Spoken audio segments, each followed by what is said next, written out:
Emma Carter had always believed in plans. Plans made life predictable, safe, and under control.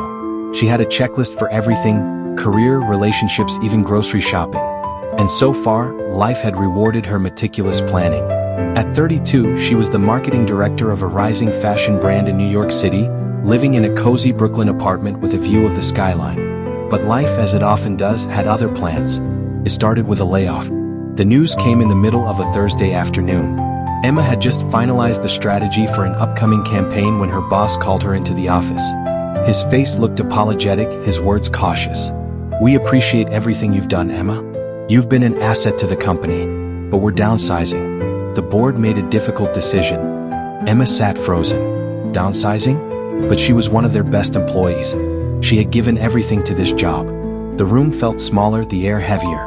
2 hours later, she walked out of the building with a severance check in a cardboard box. A lifetime of dedication packed in 15 minutes. The following days felt surreal. No alarms at 6 in the morning. No urgent emails. No strategy meetings. At first, Emma convinced herself that this was a temporary setback. She spent hours refreshing job sites, sending resumes, and tailoring cover letters. Weeks passed, then months. The rejections came, some polite, others indifferent. Without a steady income, Emma's savings dwindled. The apartment she had loved so much started to feel like a burden. Bills piled up. The stress was suffocating. One evening, after another rejection email, Emma stared at her untouched dinner. Panic clawed at her chest. She needed a change, a fresh start. And so, when her mother called and mentioned an old friend in their small hometown looking for a marketing consultant, Emma hesitated for only a second before agreeing. Emma hadn't been back to Maplewood in nearly a decade.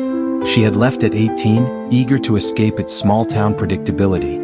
But now, as she drove down Main Street, nostalgia washed over her. The familiar coffee shop, the bookstore where she had spent weekends, the quiet streets lined with oak trees. Her mother greeted her with open arms and a knowing smile. Sometimes life has a funny way of bringing us back to where we need to be. Emma scoffed. "I don't think this is where I'm supposed to be.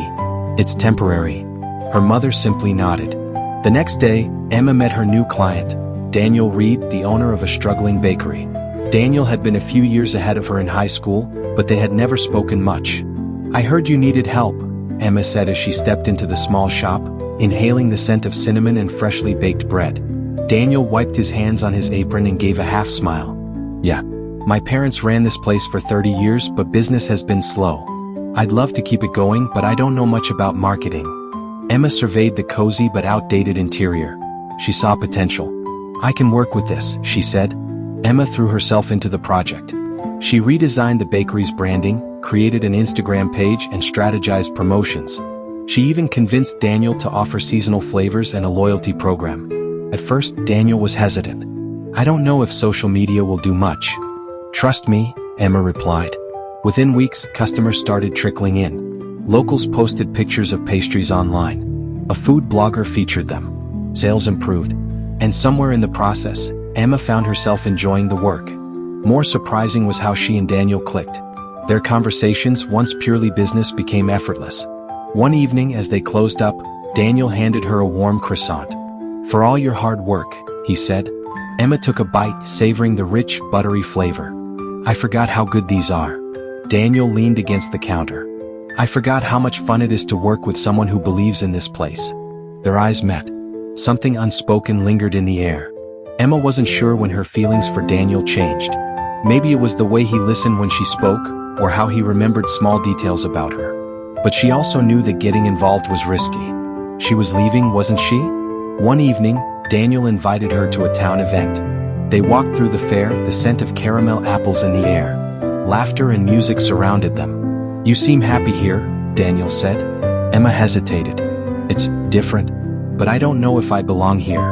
Daniel stopped walking. "What if you do?" The question unsettled her. Emma's project with the bakery was nearing its end. Job offers from the city had started coming in. She had done what she came to do. It was time to move on. But why did leaving feel so difficult? On her last night in town, Daniel found her at the lake, her favorite thinking spot as a teenager. "I heard you're leaving," he said softly. Emma nodded. "I got an offer in Chicago." Daniel exhaled. "That's great." But his voice lacked enthusiasm. She hesitated. "What if I stayed?" Daniel looked at her, hope flickering in his eyes.